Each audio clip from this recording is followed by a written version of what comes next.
WhatsApp guys, मैं आप लोगों को वेलकम करता हूँ आपने बिल्कुल ही एक और नए एपिसोड में। तो गाइस, आज की इस वीडियो में हम लोग बात करने वाले हैं बेसिक ज्योमेट्री के अंदर पॉइंट्स, लाइंस और एंगल्स के बारे में। और गाइस, ये पार्ट 1 होने वाली है। और गाइस, अगर आप लोगों ने अभी तक मेरे चैनल सब्सक्राइब नहीं किया तो जल्दी से जाएं, नीचे सब्सक्राइब करें, कमेंट करें। और आपको अगर ये वीडियो अच्छी लगी और आपको इस वीडियो से कुछ सीखने को मिले तो लाइक करना मत भूलिएगा। तो चलिए गाइस, शुरू करते हैं। सबसे पहले गाइस, हम लोग पढ़ेंगे बेसिक ज्योमेट्री के बारे में। सबसे पहले आता है पॉइंट्स।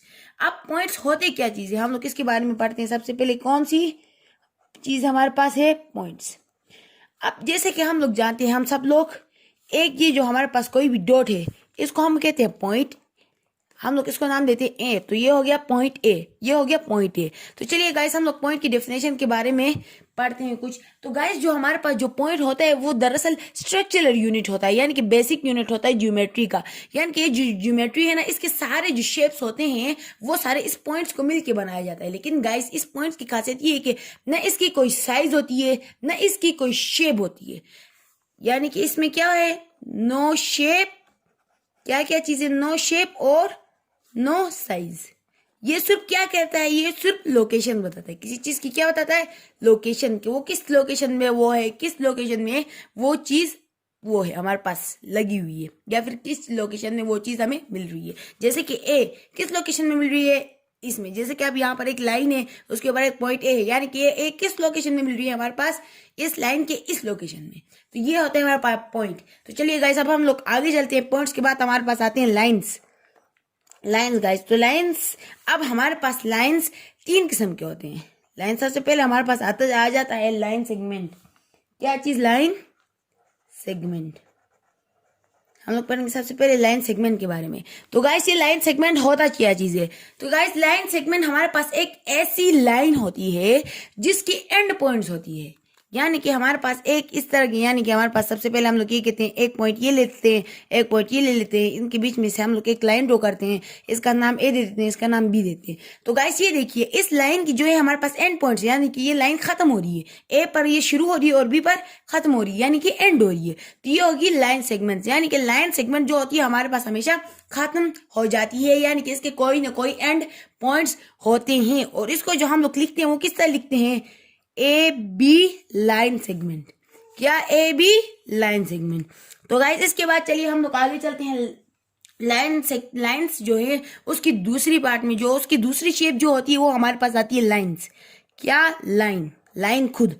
अब लाइन क्या चीज है, हम लोग लाइन के बारे में पढ़ते हैं। लाइन सबसे पहले हमारे पास, अब हम लोग कोई भी 2 पॉइंट ले लें, ए और बी, लेकिन ये जो लाइन क्या होती है वो बढ़ती जाती है, यानी कि इसके कोई भी एंड पॉइंट्स नहीं होती है, यानी कि नो एंड पॉइंट्स। यानी कि इसकी कोई भी एंड पॉइंट्स नहीं होती है और ये भी कभी भी खत्म नहीं होती है। आगे बढ़ती जाती है, बढ़ती जाती है, बढ़ती जाती है, बढ़ती जाती है, और इस तरफ भी बढ़ती जाती है, बढ़ती जाती है, बढ़ती जाती है, बढ़ती जाती है। यानी कि इसके कोई स्पेसिफिक एंड पॉइंट होते ही नहीं है। तो ये होगी हमारे पास लाइन। उसके बाद हमारे पास एक चीज आती है, उसको हम कहते हैं रे। कौन सी चीज? रे। ये होती है तीसरी चीज जिसको हम नाम देते हैं रे। अब रे क्या चीज होती है? रे होती है एक ऐसी चीज जो कि, जैसे कि अब मैं आपको बताता हूं। अब हमारे पास एक पॉइंट है ए, दूसरा पॉइंट है बी। ये हो गया पॉइंट ए और पॉइंट बी। अब हमारे पास रे एक ऐसी चीज होती है जिसका एक एंड पॉइंट होता है लेकिन दूसरा एंड पॉइंट नहीं होता। जैसे कि एक एंड पॉइंट होता है, दूसरा एंड पॉइंट नहीं होता। तो इसका हम लिखते हैं ओनली वन एंड पॉइंट। सिर्फ एक एंड पॉइंट है। क्या? सिर्फ एक, तो एक एंड पॉइंट है और एंड पॉइंट नहीं है, एक एंड पॉइंट है। और एक लाइन जो है वो हमेशा के लिए वो कंटिन्यू होती जाती है, यानी कि हमेशा की कंटिन्यू होती जाएगी, होती जाएगी, होती जाएगी। ये हो गई हमारे पास, हमने लाइंस के बारे में बात की, लाइंस की 3 किस्मों के बारे में बात की। इसके बाद हम लोग आगे चलते हैं, बात करते हैं इंटरसेक्टिंग लाइन्स के बारे में। क्या? इंटरसेक्टिंग लाइन्स के बारे में। अब इंटरसेक्टिंग लाइन्स क्या होती है हम लोग उसके बारे में जानते हैं। सबसे पहले इंटरसेक्टिंग लाइन्स, अब यानी कि कोई भी 2 लाइन्स हमारे पास, मैं आपको शेप बना के समझाता हूं। सबसे पहले हमारे पास कोई भी 2 लाइन्स ले लें आप, ए एंड बी, और दूसरे भी लाइन्स ले लें जिसका नाम हम दे देंगे सी एंड डी। क्या? C and D. अब ये लाइन्स एक जगह पे हमारे पास मीट कर रहे हैं, क्या कर रहे हैं, मीट कर रहे हैं। अगर कोई भी दो लाइंस किसी भी जगह पर मीट कर लें तो उनको कहते हैं क्या, इंटरसेक्टिंग लाइंस। यानी कि किसी भी जगह पर मीट कर सकती है, उनको कहते हैं इंटरसेक्टिंग लाइंस। तो ये हो गया हमारे पास इंटरसेक्टिंग लाइंस। और एक और दूसरे भी फॉर्म्स होते हैं इंटरसेक्टिंग लाइंस के। अब ये जो है वो भी हमारे पास एक इंटरसेक्टिंग लाइंस है, दो लाइंस है, ये हमारे पास दो लाइंस है, ये भी इंटरसेक्टिंग लाइंस है, ये इनका भी कोई मसला नहीं है। अब मैं आपको बताता हूँ दो कोई और लाइंस के बारे में भी। सबसे पहले एक इस तरह का लाइन और फिर एक इस तरह का लाइन।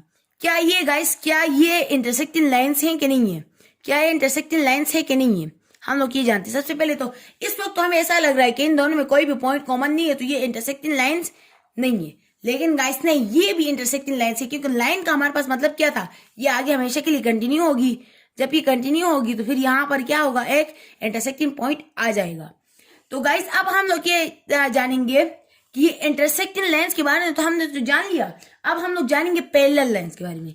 किस चीज के बारे में, पैरेलल लाइंस के बारे में। अब ये पैरेलल लाइंस होते क्या चीजें, पैरेलल क्या चीज है हमारे पास, लाइंस। कौन से लाइन, पैरेलल लाइंस। अब हम लोग बात करेंगे पैरेलल लाइंस होते क्या चीज है और ये क्या चीज है।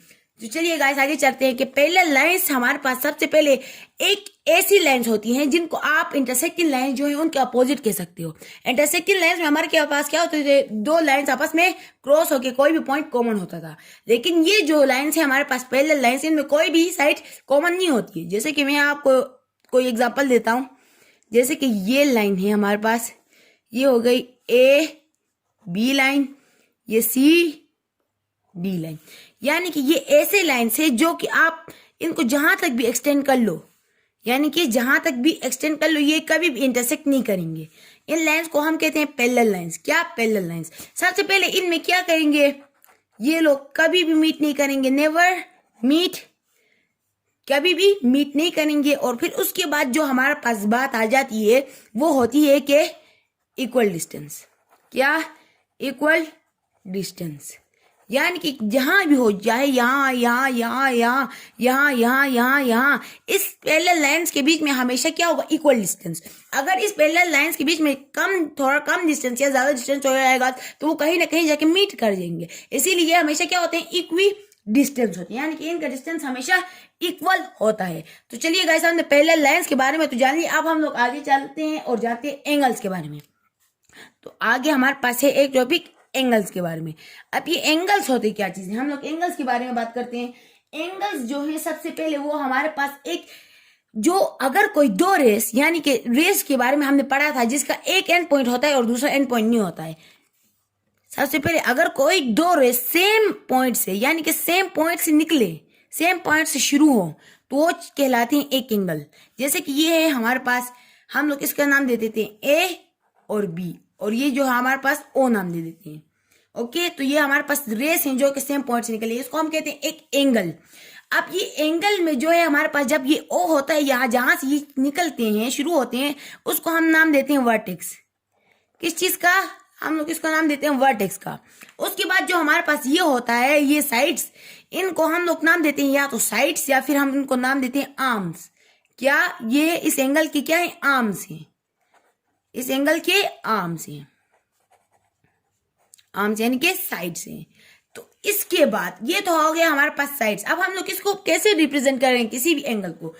गाइस किसी भी एंगल को रिप्रेजेंट करने के लिए सबसे पहले हमें ये जानना पड़ेगा कि हमें लिखना इसको इस तरह पड़ता है। सबसे पहले ये एंगल की साइन, ये ऊपर से थोड़ा सा तिरछा, नीचे से सीधा, ये होगी एंगल की साइन। उसके बाद हमने लिखना है एंगल ए, यानी कि जो हमारे पास एंगल, ये एंगल हमने इसको जाहिर करना है। तो इसको लिखने के लिए हमने ये जो ओ है इसको बीच में लिखना पड़ेगा। ये हमारे पास जो A angle, A O B, हम लोग इसको इस तरह लिखेंगे, यानी कि ये जो ए है, ओ है, ये बीच में आ गया हमारे पास जो कि रियल एंगल है। तो इसके मुताबिक हम लोग इसको इस तरह भी लिख सकते हैं और ये इजी हो जाएगा, ए ओ बी, यानी कि एंगल किसके ऊपर बन रहा है, बी के ऊपर, ये ओ के ऊपर, सॉरी, ये हमें ये बता रहा है। उसके बाद हम इसको रिप्रेजेंट करने का एक और तरीका है, वो है एंगल बी ओ ए, यानी कि एंगल बी ओ ए, और ओ मिडल में है, इसका मतलब ये है कि ओ के ऊपर एंगल है। और फिर सिमिलरली हम लोग इसको लिख सकते हैं बी ओ ए, इस तरह एंगल, ये भी हम लोग लिख सकते हैं। तो फिर गाइस अगर जब हमें पता हो कि कोई स्पेसिफिक उसके बाद में बात कर रहे हैं, हम लोग कोई स्पेसिफिक एंगल के बारे में या फिर हम लोग कोई स्पेसिफिक ट्रायंगल के बारे में बात कर रहे हैं, तो तब हम लोग ये भी लिख सकते हैं इसको एंगल ओ, सिर्फ एंगल ओ, जब हम लोग किसी स्पेसिफिक उसके बारे में बात कर रहे हो तब, और फिर उसके बाद एंगल ओ। तो चलिए गाइस, अब हम लोग बात करते हैं इंटीरियर पॉइंट्स और एक्सटीरियर पॉइंट्स के बारे में। अब जो इंटीरियर पॉइंट्स होते हैं वो हमारे पास आते हैं यहाँ पर, अगर यहाँ पर इन दोनों के इस एंगल के आर्म्स के बीच में कोई भी पॉइंट हो, ये कहलाता है इंटीरियर पॉइंट, और बाहर होती है कहलाता है एक्सटीरियर पॉइंट। यानी कि अगर ये इंटीरियर पॉइंट यहाँ भी हो सकता है, कैसे? क्योंकि ये जो हमारे पास है ये रेस है, और रेस हमेशा के लिए आगे चलती जाती हैं और ये सारा ये कवर कर देते हैं, यानी कि ये भी इंटीरियर पॉइंट हो जाएगा। यहाँ पर बाहर जो वो एक्सटीरियर पॉइंट हो जाते हैं। तो ये हमने बात की इंटीरियर और एक्सटीरियर पॉइंट के बारे में। अब हम लोग बात करते हैं एंगल्स के जो डिफरेंट टाइप से उसके बारे में। तो गाइस, सबसे पहले हमारे पास जो टाइप आ जाता है एंगल का वो होता है एक्यूट एंगल। कौन सा angle? Acute angle. Acute angle की हम लोग बात करते हैं। सबसे पहले एक्यूट एंगल होता क्या है? एक्यूट एंगल एक ऐसा एंगल होता है जिसकी जो मेजरमेंट होती है वो 0 एंड किससे होती है? जिसकी मेजरमेंट होती है 0 डिग्री, किससे छोटा हो? x, और x किससे छोटा हो? 90 डिग्री से। यानी कि ये सिंपल वर्ड्स में इसका मतलब ये है 0 is less than x degree and x is less than 90 degree. यानी कि कोई ऐसा एंगल हो जो कि 90 डिग्री से छोटा हो और उसके साथ उसका जो एंगल बन रहा हो वो 0 डिग्री से बड़ा हो। जैसे कि हम लोग इसको नाम देते हैं 60 डिग्री का ये एक एंगल है, इसका नाम है एंगल AOB। यानी कि हमारे पास आ जाएगा एक एक्यूट एंगल। क्यों? क्योंकि इसका जो है हमारे पास जो डिग्री है वो 60 डिग्री है, 0 से बड़ा और 90 से छोटा। ये हो गया हमारे पास एक्यूट एंगल। जो हमारे पास दूसरी काइंड आ जाती है एंगल्स की, वो है हमारे पास एक्यूट के बाद अब आ जाता है हमारे पास राइट एंगल। कौन सा एंगल? Right angle. अब राइट एंगल वो एंगल होता है जो कि किसके इक्वल हो? जो 90 डिग्री के एंगल हो, इक्वल हो। यानी कि वो उसका एंगल जो होता है वो 90 डिग्री के इक्वल होता है। चलिए हम लोग बात करते हैं इसके बारे में, वो 90 डिग्री के इक्वल कैसे होता है। सबसे पहले ये हमारे पास एक ये एंगल है, इसको हम लोग कहते हैं कि ये राइट एंगल है। राइट एंगल वो कब होगा? जब इसका जो है ना ये बीच में जो एंगल बन रहा है वो 90 डिग्री का होगा, और 90 डिग्री के एंगल को शो करने के लिए हम लोग ये वाली साइन लगा देते हैं, और ये 90 डिग्री का है AOB। इसीलिए हमने इसको क्या नाम दिया? Right angle. ये राइट एंगल मुख्तलिफ शेप्स में हो सकता है। ये राइट एंगल इस तरह भी हो सकता है हमारे पास, इस तरह भी ये राइट एंगल हो सकता है, इस तरह भी ये राइट एंगल हो सकता है, ये मर्जी है। लेकिन ये सारे क्या होना चाहिए? 90 डिग्री का एंगल बीच में बनना चाहिए, तो तभी वो होगा क्या हमारे पास? Right angle. अब हम लोग चलते हैं नेक्स्ट टाइप की जानिब। जो हमारे पास नेक्स्ट टाइप है एंगल्स की वो है ऑब्ट्यूज एंगल। कौन सी? Obtuse angle. हम लोग सबसे पहले लिख लेते हैं कौन सी टाइप है? Obtuse angles. कौन सी type? Obtuse angles. Obtuse angles के बारे में बात करते हैं। ऑब्ट्यूज एंगल हमारे पास वो एंगल्स होते हैं जिनका लेस, सबसे लेस कौन सा होता है? 90 degree. 90 degree is less than x and s is less than 180 degree. इसका मतलब सिंपल वर्ड्स में ये है कि जो हमारे पास जो 90 डिग्री होगा वो जो हमारे पास जो वैल्यू है उससे छोटी होगी, और वो वैल्यू 180 डिग्री से छोटी होगी। यानी कि जो हमारे पास ये जो ऑब्ट्यूज एंगल्स वो एंगल्स होते हैं जो कि 180 डिग्री से छोटे हों लेकिन 90 डिग्री से बड़े हों, क्योंकि 90 डिग्री वाले पास हमारे पास बन जाते राइट एंगल्स, 180 वाले स्ट्रेट एंगल्स। तो इनके बीच में जो होते हैं उनको हम कहते हैं ऑब्ट्यूज एंगल्स। मैं आपको एक ऑब्ट्यूज एंगल बना के दिखाता हूं। हमारे पास एक इस तरह का एंगल है, इसको हम लोग नाम दे देते हैं AOB। तो ये हमारे पास आ जाएगा कौन सा एंगल? और ये हम लोग इसको कह देते हैं ये 140 डिग्री है, ये 140 डिग्री है। ये 140 डिग्री 90 से बड़ा है, 180 से छोटा है। इसका मतलब ये है कि ये एक ऑब्ट्यूज एंगल है। ऑब्ट्यूज एंगल क्या होता है? हमेशा 90 से बड़ा, 180 से छोटा। ये हमने बात करी ऑब्ट्यूज एंगल के बारे में। इसके बाद हमारे पास एक एंगल आता है, उसका नाम है भाई, उसको हम लोग कहते हैं स्ट्रेट एंगल। कौन सा एंगल? Straight angle. कौन सा angle? Straight angle. Straight angle कौन सा एंगल होता है जो कि हमेशा किसके बराबर होता है? हमारे पास स्ट्रेट एंगल हमेशा 180 डिग्री के बराबर होता है। कौन से? 180 डिग्री के बारे में। मैं आपको इसकी एक एग्जांपल देता हूँ। यहाँ पर हमारे पास एक स्ट्रेट लाइन है, इसकी एक वर्टेक्स है जिसका नाम ओ है, और इस पर जो एंगल बन रहा है वो हमेशा किसका होगा, 180 डिग्री का होगा। एक स्ट्रेट लाइन पे हमेशा एंगल 180 डिग्री का बन रहा होता है, और इस एंगल को हम कहते हैं स्ट्रेट एंगल। इसके बाद हमारे पास आ जाता है लास्ट यानी कि रिफ्लेक्स एंगल। लास्ट जो हमारे पास होते हैं वो होते हैं रिफ्लेक्स एंगल्स। कौन से होते हैं, रिफ्लेक्स एंगल्स। अब रिफ्लेक्स एंगल्स कौन से होते हैं, रिफ्लेक्स एंगल्स वो एंगल्स होते हैं जो कि 180 से तो बड़े होते हैं, 180 डिग्री से तो बड़े होते हैं, और लेकिन वो किसके 360 से छोटे होते हैं। जैसे कि हमारे पास एक इस तरह का एंगल है, हम लोग बात कर देते हैं एक इस तरह का एंगल है, इसको हम नाम दे देते हैं ए ओ बी, और ये जो एंगल होगा हमारे पास, ये वाला साइड की जो एंगल, ये होगा हमारे पास रिफ्लेक्स एंगल। कौन सा एंगल, रिफ्लेक्स एंगल। और ये हमारे पास है कितने, हम लोग ये लिख देते हैं कि हमारे पास है 220 डिग्री का।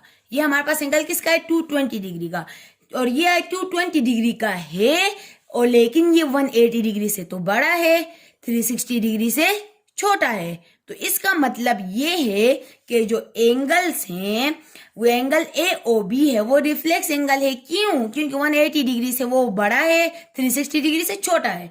तो ये होगी हमारे पास रिफ्लेक्स एंगल्स की डिफिनीशन।